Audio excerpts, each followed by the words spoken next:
আমরা যদি দেয়ালের ব্যাকগ্রাউন্ডটাকে রিমুভ করতে চাই এবং প্রত্যেকটা ডিটেল সহ রাখতে চাই, আমরা যদি সাধারণভাবে রিমুভ করি তাহলে দেখবেন প্রত্যেকটা হেয়ার কিন্তু ডিরেক্ট হয়ে যাবে। তো আমরা কিভাবে করবো এটা? প্রত্যেকটা ফার্স্ট অফ অল আমরা এখান থেকে নিব হচ্ছে ল্যাসো টুল।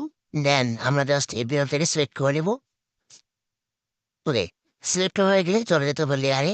দেন এখান থেকে লেয়ারে ক্লিক করে লেয়ার মাস্কে ক্লিক করবো। ওকে, দেন মাউস রাইটে ক্লিক করে এখান থেকে সিলেক্ট অ্যান্ড মাস্কে ক্লিক করবো। দেন এখান থেকে অবজেক্ট এবার সিলেক্ট করতে হবে অবশ্যই।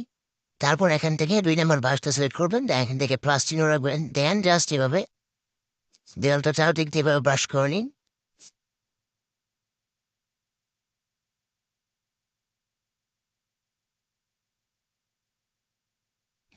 ওকে, যখন ব্রাশ করা হয়ে যাবে দেন এখানে ওকে প্রেস করতে হবে।